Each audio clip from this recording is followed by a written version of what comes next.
Yagen, Shalom.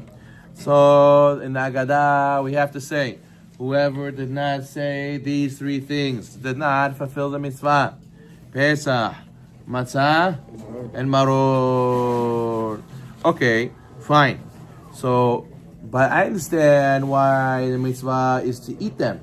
But why do we have to say them? Eat matzah. Eat the Pesach when Korban Pesach applies. Today we eat afikoman instead of Korban Pesach. Okay, eat the Maror. But why do we have to say them? What? It's not enough I ate the matzah. It's not enough I ate the maror. Whoever doesn't say these things, he didn't fulfill the mitzvah. But I ate it. Why is it not enough that I ate it? So, what about the 4 cups of wines? Why don't you say, whoever does not say about the 4 cups of wine also, you do not fulfill the mitzvah? No, these you have to eat and you have to say them. Why it's so special? So, says again, you have to know that these 3 things, they represent something. What do they represent? They represent life lessons. Seder is the place where you get your life lessons and Emunah the rest of the year. What is the life lessons of the Pesach, Matzah, and Maror? And if you do not, the sage is telling us, if you do not learn these life lessons, you did not do Pesach. You came to Pesach, you didn't fulfill the mitzvah. Yes, you ate Matzah. Yes, you ate Maror. But if you didn't say it, which means understand the life lesson, you didn't fulfill the mitzvah, you're wasting your time. You were here, but you weren't here. You were here physically, but spiritually, you didn't fulfill the mitzvah. So what do you got to do? We have to learn that what? That HaKadosh Baruch Hu, He gives wisdom to those who want it. How do we know that the sages tell us that? How did they build the Mishkan? What, they were goldsmiths? They were diamond workers? How they didn't learn these skills in Egypt? Answer is because they want it. If you want to learn the life lesson, Hashem will help you get it. Hashem will give you the skill. Hashem will make it happen. But you need Mesirat Nefesh. You need to want to know how to do it. But if you don't want, so then Hashem can't help you. Hashem only gives wisdom to the wise-hearted, the one who in their heart they want. So what do we have to learn for Pesach, Matzah, Maror? So, first of all, what's Pesach? Pesach is the lamb. You have to take the lamb. Imagine a person would take a pallet of $1 million. Pallet of $1 million. Put it in the street, light it on fire. Everybody in the world would think he's crazy. You're nuts. What are you doing? He says, I'm fulfilling today's modern version of Korban Pesach. I'm giving up this that everybody follows and runs and does what the money says, like Avodah Zarah. I'm burning this. I'm sacrificing it. I'm showing I believe in God. Not in God we trust in the dollar. Everybody will look at him as crazy. Who knows, maybe he'll get into a big fight. Somebody will fight him and try to stop him in order to take the money. He says, don't burn the money. If you don't want the money, give it to me.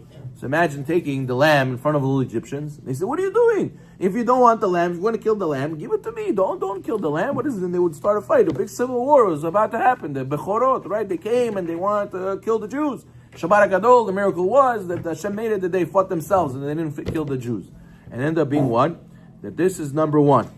We have to be willing to not follow the herd. We have to be willing to understand that even though the whole world believes in this, we have to remind ourselves of Pesach, we must believe in what we must believe in. And even if that means that you'll look like shoteh, you'll look funny, better to be shoteh olam hazeh than to be shoteh olam haba. And even if a person, it's uncomfortable, niyadobna, what are people going to say, and this and that, also, you got to slaughter that. You got to take that out and say that I follow what the Torah says. Ibn Ezra asks, why were the Jewish people so scared after the Yetziat Mitzrayim by the Kriyat Yam Suf? They said, let's go back to Egypt. Oh, they're going to kill us. Hashem made you 10 plagues, 10 makot. He smacked Paro like this, like that. You don't think he could go do another miracle? Why you give up so fast? Ibn Ezra says that the slaves, they were slaves for so long, they were already programmed in their mind. They saw an Egyptian, oh, that's it. They put their head down, they gave up. I have no power, I have no ability, I have nothing to compare to them. That's how some people are.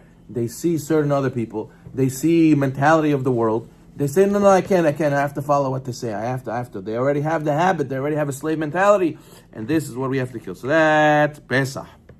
That's number 1. Whoever does not learn this life lesson, he did not fulfill the mitzvah. And then what? And then we have, after that, we have matzah. What's matzah? Matzah is that we have to not stay put. What's the difference between chametz and matzah? It's the same flour and water. After you do the flour and water, if you ever went to matzah bakery, they take the flour, they mix the water, and right away they put it through a window to the next guy to start making it into a dough to put it in the oven. By the chametz, they do the same thing. They mix the water and the flour. And then what do? We sit. We wait. The pizza guy, what does he do? He puts the thing in the container. He lets it rise. He sits. A person who sits. And a person says, Rabbi, slowly. Rabbi, not too much. Don't be too much fanatic. Al te tzadik arbe. Hey, Rabbi, slowly. He wants to be comfortable and sit. He says, I am the way I am. There's some people who I know. I say, why do you go to that synagogue? There's no rabbi there. Why do you go to this minyan? There's no, I like this minyan express. You go in, you go out, nobody bothers you, no questions. Rabbi doesn't tell me what to do. I like this. He wants to stay put. He wants to not grow. He wants to stay and not move and be in the same place. Says the Rabbi again, whoever doesn't learn the lesson from the matzah is, yalla, you got to move. You got to continue. It says they didn't have time for the bread to rise. What does that mean? That means they didn't stay put in one place. They were constantly growing. They were going higher and higher. It ends man to sit around. That's why a person always has to be busy doing something. In New York, we're always busy doing something.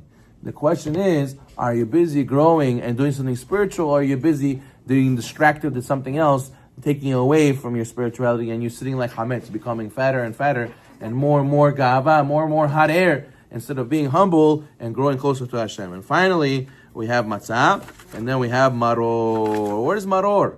Maror is the bitterness. We always have to remember all the bad stuff that happened to our life is for the best. It's for a reason.